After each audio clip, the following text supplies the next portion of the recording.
You know, being a Berserk fan is hard, tiring work, but I think it's actually harder having to admit it.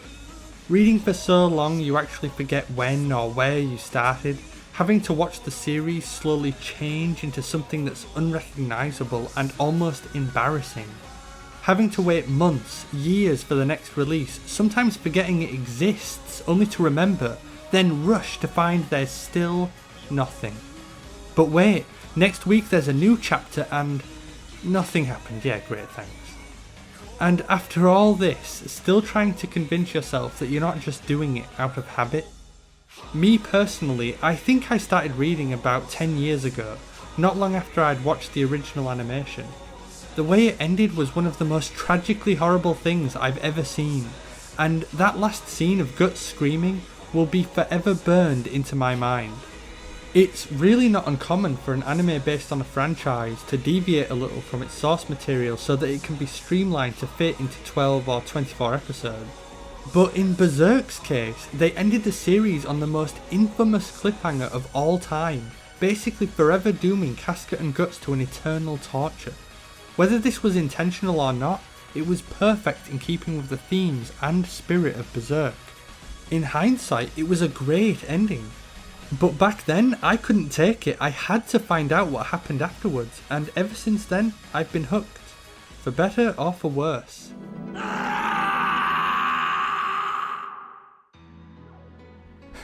I don't think I'll ever get over that damn ghost pirate mermaid arc, but this is what you have to deal with. This is the curse of the Berserk fan. I mean, come on. Judo and the rest of the Hawk members have to die, but this kid gets to live? But anyway, I've always held out hope that Berserk would someday be adapted into a video game, like say, an open world RPG, not unlike the Witcher series. It really would be the perfect fit. The only problem is, nobody cares about Berserk. It's just not popular enough. I'm actually kind of stunned that it recently got a Dynasty Warriors style game made for it. The fact that the developers said it would be as faithful as it could be to the source material was just the icing on the cake. And sadly, against my better judgment, I forced myself to believe it. The very first gameplay trailer I saw was enough to douse my bonfire of dreams, and I've recently confirmed those suspicions. The game retains the themes of violence, of course, but little else. It's disappointing, but not altogether surprising. And as time goes on, and with Berserk's recent resurgence, I'm all but convinced those days are long behind us. Times have changed, and Kentaro Miura is a different man. But long before Berserk and the Band of the Hawk, there existed two other games, one released in 2004 on the PS2, though only in Japan, and one released on the Dreamcast in 1999. Both were your typical early 3D hack and slash games, but with one important difference. The PS2 game was mostly based on volumes 22 to 27 with little else added. However, Sword of the Berserk Guts' Rage was an entirely new story, set in between volumes. Better yet, it was written by Miura himself. So this was completely original, classically written Berserk material that I never even knew existed. And fair warning, I'm going to spoil the hell out of it.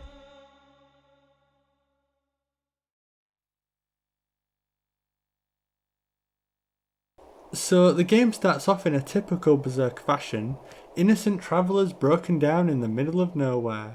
The whole thing's shot! I feel you can see where this is going. I've got no luck. These things always happen to me. Oh, you have no idea. In fact, shouldn't everyone in this universe know that you're basically screwed if something like this happens? Attack the fools! And speak of the devil. We can help you fix your wagon, all right. It'll cost you, though. You're a little cutie, ain't you? You'll fetch a good price in the market. She's pretty hot.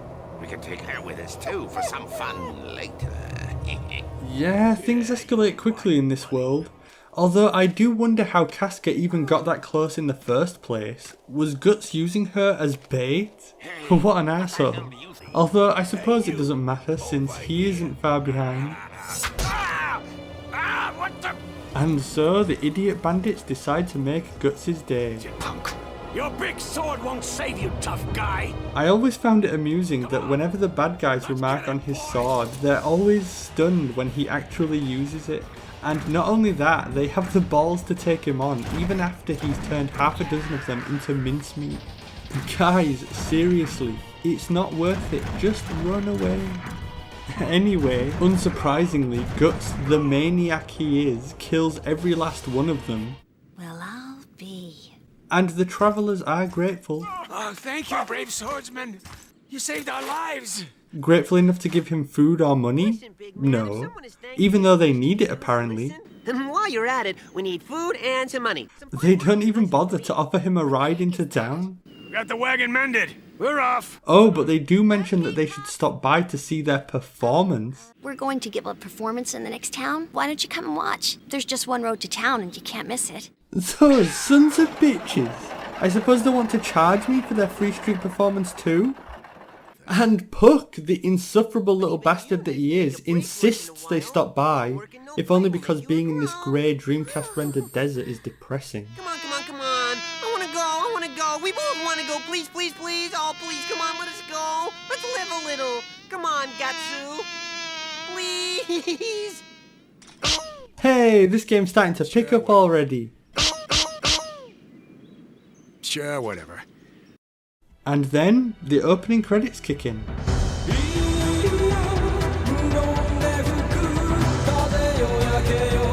Damn, is that awesome. It's probably worth noting that this came from the same composer that worked on the 97 anime, hence its awesomeness is made all the more clear.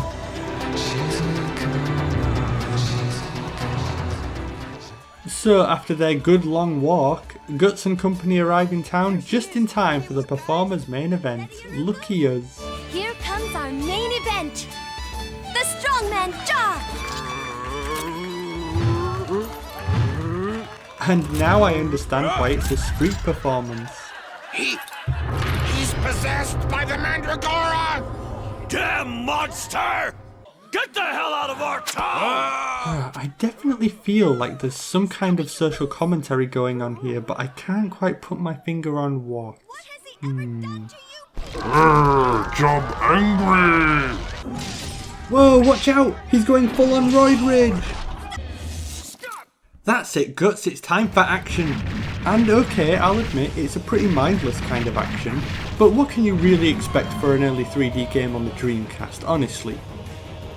To be fair, the main draw is in these cutscenes, which are all surprisingly well done actually. One of the things that surprised me the most was the voice acting, which they could have so easily hammed up or half-assed.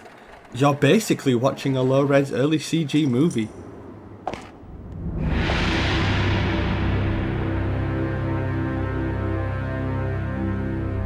Yeah, I think this guy might be evil. Everyone stand back. Baron Balzac is here for an inspection. Do not touch the Balzac. So this is what the meat of the game revolves around. These symbiotic plant-like demons that have been spreading and infecting people like a disease, turning them into mindless, childlike zombies with super freak strength.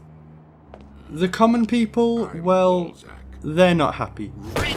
And neither is Baron Balzac. He decides to recruit Guts almost immediately, no doubt for his own nefarious purposes. There is something I would like you to see. Oh no, I don't want to go into Balzac's creepy dungeon. Tell me, do you know anything about Mandragora possession? Oh, thank God. False alarm, Guts. But keep an eye on him. You never know. The plants attach and inject a poison that drives people mad, but yet it cures all illness in the host body. When a Mandragora plant grows into a great tree, it gains a heart. The drug made from such a heart would allow us to cure this cursed Mandragora possession. We desperately need it for our research. Yeah, research. Yeah, unsurprisingly, Guts isn't falling for any of it. I don't trust you, Balzac. I sense that you're not coming clean with me on this. No doubt he would have kicked him in his Balzac a long time ago if not for his spin that what they're working on could also cure Casca. infiltrate the Mandragora village and take the heart of the great tree. As compensation, we will heal your female companion. And let's face it, for that chance, Guts would probably butcher an entire village. Knock on wood. Sir, the enemy has breached the castle. What the hell? Damn it, what contrived nonsense is this? Of course, once they're about to seal the deal, all hell breaks loose. Which isn't that surprising. I think I'd be more shocked if it didn't at this point. Gatsu! Terrible news! God, say it's not Casca. They took her away! Ah, jeez. Then what good are you, you little puck? Why do I leave him in charge? They went toward the back gate! Hurry this way! Okay then, time for some more casual murder. And did I say the combat was mindless before? Apparently I gave it way less credit than it deserved. It's true that it is very button mashy, but this is where the difficulty not only spikes, but the game also starts throwing you in these levels with cramped corridors, showcasing what's, I'm sure, one of the first examples of realistic weapon physics. There's really nothing worse than going for an enemy only to watch as your sword helplessly clashes against a wall. You can switch to your fists and a crossbow, but my god, how many bolts does it take? Yeah, screw that, just clash away. If you want to play through this game, you really have to buckle down and not mess around. Whew, about time. Now where did you take Casca? I don't know who you are, but now that you've seen this much, we can't let you leave alive. Bring it on. Hell yeah, Guts. Kill first, ask questions never. That's my motto. Your companion is inside. I am Dunteth. Come inside for now. Whenever war broke out, the townspeople always escaped here. Now it's become the hideaway for us, the Resistance. Oh crap, you guys are rebels? Ew, sorry about that. I killed like 50 of your guys just a minute ago. Are we cool? We're cool.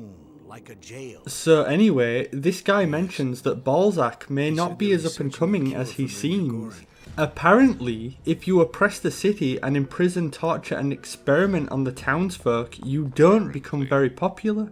We are doing research into a cure for this horrible disease. And conducting human experiments in the name of research. For our research. Not like anyone playing would be surprised by this. I'm pretty sure the hair already gave it away. Oh, and the dungeons and stuff.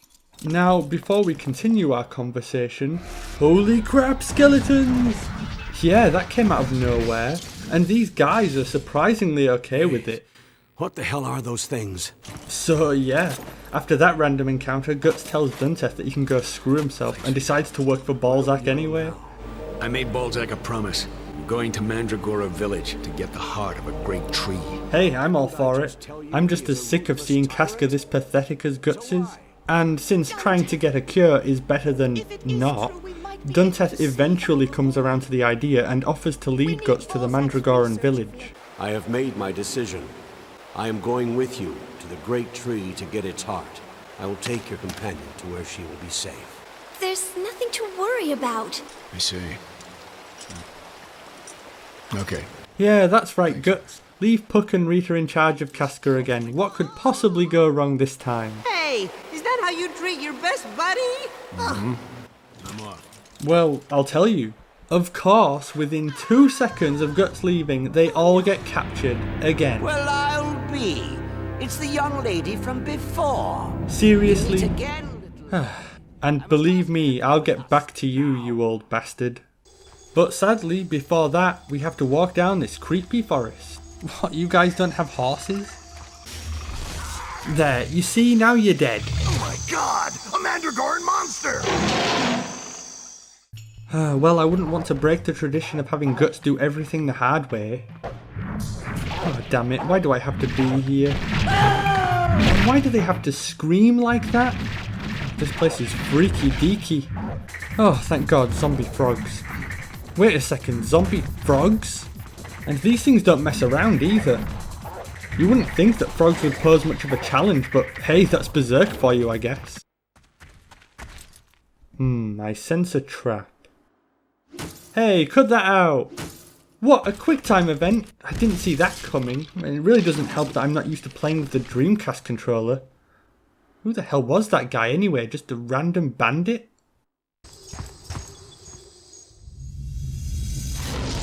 Ah, Guts. You just can't catch a break, can you? Well, at least he found his way to the Mandragoran village. Although I don't get how these guys survived too. So, it's all the fault of these things, huh? Stop! Huh? Spoke too soon. Tell my wife and son. Oh no, not that guy. Damn it! Oh, seriously, Guts, do you have to genocide everywhere you visit? Sheath your sword! Return the Mandragora you uprooted to the earth! Ah, good. An end to the madness. I was starting to think I would have to butcher this entire village. These children have done nothing. They are harmless as long as you don't attack them. So, what you're trying to tell me is that I just murdered half this village for no reason. That's just great. But then again, if that's true, can you please explain to me why I was being attacked when I was minding my own goddamn business by fucking frogs? Bastard! Oh, enough of this. Just tell me where the heart is so I can get the hell out of here. There used to be a boy named Nico in this village. That's very interesting, but about that tree? He was simple-minded, and he sometimes disturbed the crops. But he was a good boy at heart. Nico was just happy for the gift of life, and no matter what his misfortune, he was always smiling. But one winter day, Nico was on the brink of death from hunger. With the last of his strength, Nico managed to crawl to the church. When I found him, he never did a thing wrong. He was just a little different from the others. Why was he treated so cruelly, so callously? Why did Nico have to die? I can't believe there existed Berserk material like this that I never knew about. Forget about the most recent game, this is how you make a faithful adaptation. There's only shades of grey here, and that's exactly how it should be. The people infected with the Mandragora have no control over their actions, but you have no choice but to basically murder them. And the game revels in reminding you of that fact every chance it gets. The Mandragorans will never attack anyone, unless you pull up one of their saplings, or try to harm them. If they look different, and their hearts are different, then they are not human. Or, they're not human, sure. I guess if you don't find a way to justify all this, you'd just go insane. And Guts is plenty insane already. You see, I'm a human. I don't mind spilling blood to get what I want. Sorry if that shocks you and ruins your plans, but I'm taking the heart of the great tree with me. Yeah, that's Berserk in a nutshell. Anyway, you heard him, lady. So I'll just take the heart and be on my way. Well, I didn't expect her to run. It's always the hard way. I wonder how Casca's doing. Hi, Zod. Where the hell am I? I think I took a wrong turn somewhere. Sorry about that. See you later.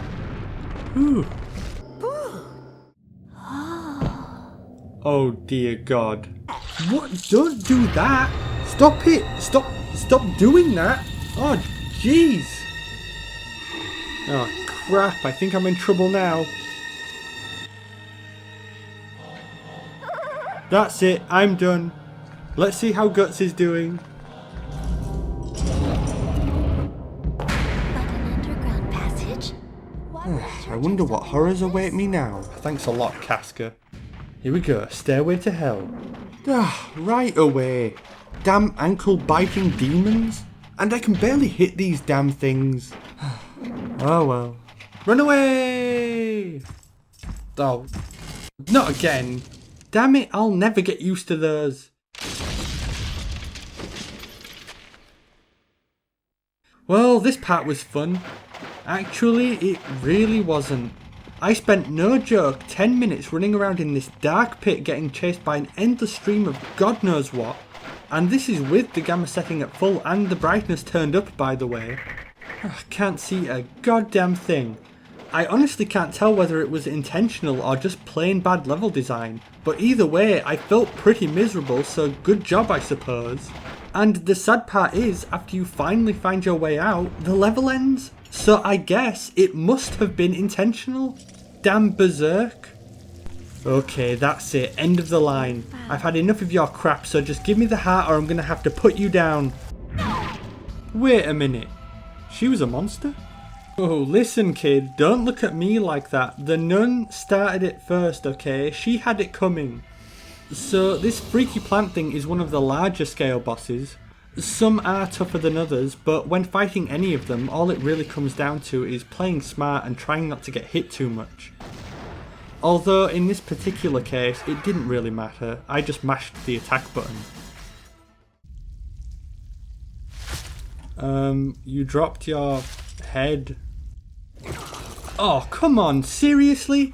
It's getting to be goddamn ridiculous around here.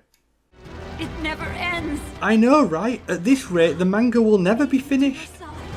Bring peace to these evil sinners. No, don't do it. A new chapter will be out next week, I'm sure of it.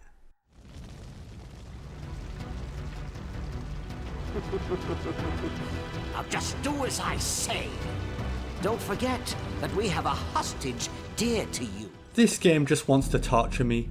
This is the perfect opportunity to go full guts rage on that wrinkled little freak, but Zod just had to show up now of all times and ruin everything. Come on Guts, is that crossbow just for decoration? You could save us both a lot of trouble here. I think I took a wrong turn again, but since I'm here we may as well fight. Well, while these two fight, it seems like now's as good a time as any to discuss the combat in a little more detail.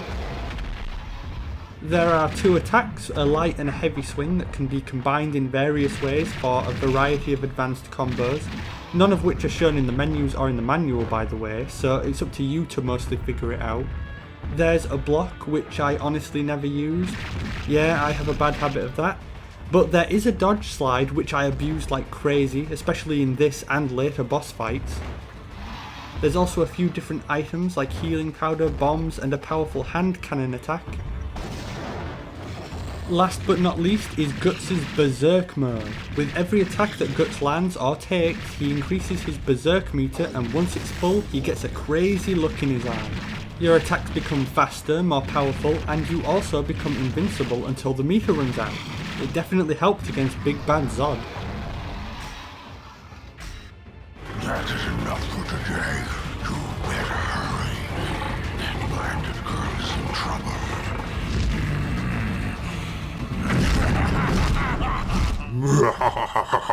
I helped. Huh? What have I been doing? He's dead! What happened? Daddy? Mommy? You there, covered in blood. Did you do this? It's him. What? Don't look at me, it was the nuns. What's the point?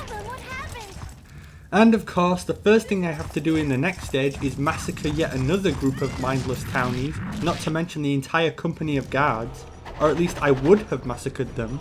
Looks like I got too far and the game didn't like that. So not only is this the longest stage in the game, but it's also the most difficult with balls hard enemies and cramped level design, making fighting with the sword a real pain in the ass. And I'm also getting low on continues, so I'm already on edge. If you lose a continue, you start at the latest checkpoint in the stage, but if you lose all your continues, you start all the way back at the beginning of the stage. It's not really a prospect I want to think about, since this stage is about 35 minutes long and I'd have to fight Zod all over again. So instead of getting my ass handed to me, I opt to rush the stage and just blaze past everything. Or at least everything I could. There are a few sections where you have to beat everything on the screen to move on, but that's what the cannon is for. Oh crap. There we go. Hey old man, you think you brought enough guys? Well, apparently not. We'll settle this once and for all. You've really got to admire the sheer balls on this guy. I hacked my way through this entire city, but no, this is his day. He's the one that's going to take me down.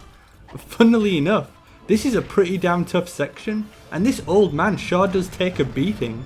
He's the strongest enemy in the damn game. How did he do that?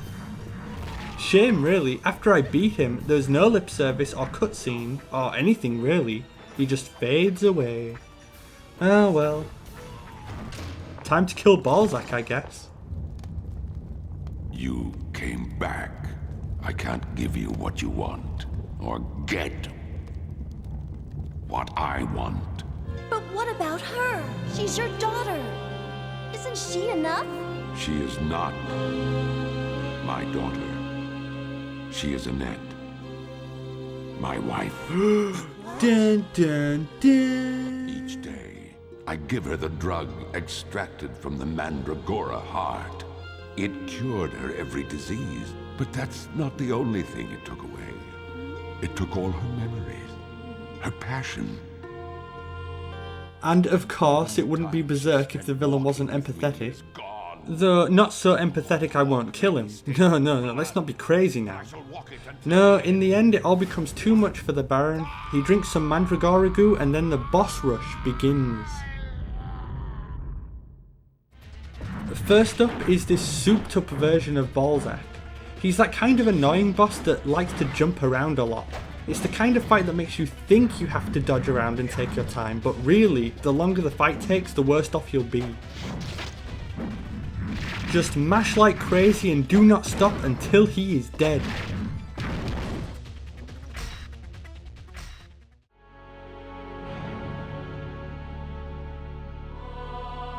Gatsu, Casca's this way. Oh, damn it, Rika. I know we're in a rush, but don't leave world-altering artifacts where anyone can get them. And speaking of rushing, this tunnel. This goddamn tunnel is the cheapest part of the game by far, designed only to make you lose as many lives as possible on your way to the next boss. The idea is you run down this long corridor while vines are closing in behind you, all the while you're jumping over rocks and dodging tentacles trying to work your way through a maze you can't even see coming. It's basically a memory game, and if you mess up just one time, if you're even 1 second too slow, you're dead. Wonderful. Now I'm out of continues. Now I have to fight Balzac again. Ugh. Oh, this sucks. Just keep running. Just keep running. Ah, crap. Oh, come on. Almost there. Damn it. Oh, thank God. Made it. Oh no! Oh, why does this keep happening to me? So, Scary Babyface is next. He screams at you, smacks you around, spits meatballs, drips goo.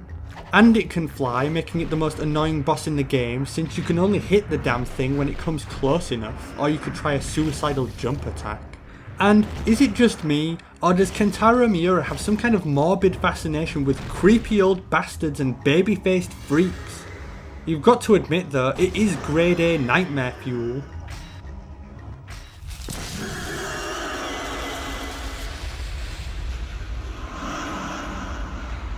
Ugh, even when it dies it has to freak me out. But it was all worth it, because this right here is the best part of the game. A scene so shocking I seriously took a double take and was stunned to my very core. Gatsu? You have got to be kidding me. I couldn't believe it.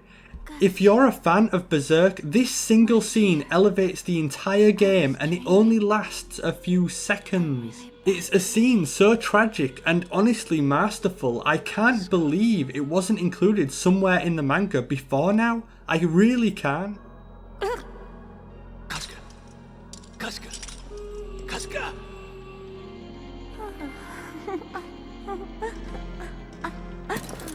My love, come back.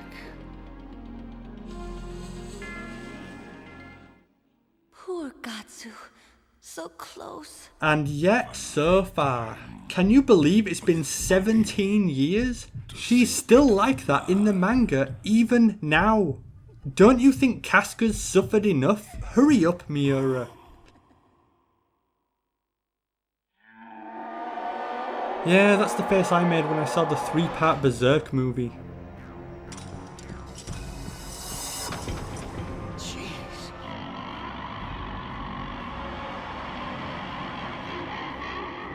So, what are all these eyeballs supposed to represent? Eyeballs? Funnily enough, for the last boss of the game, I found Demon Balzac the easiest of the bunch. I'm not sure if it was luck or what, but before I knew it, the fight was over and the ending just starts without any warning.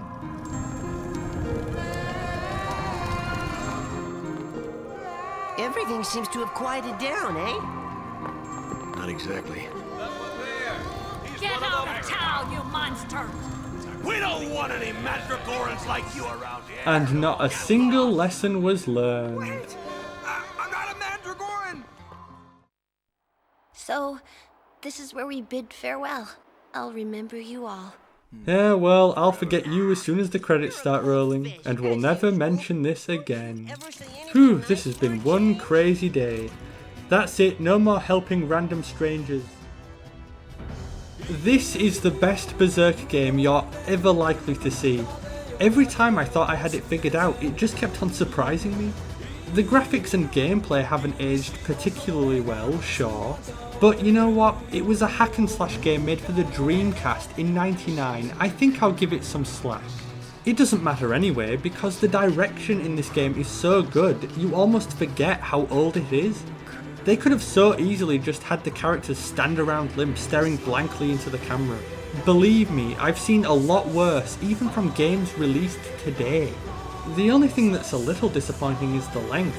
It's just about 4 hours long with little replay value. But even so, if you're a Berserk fan, I can't recommend this game highly enough.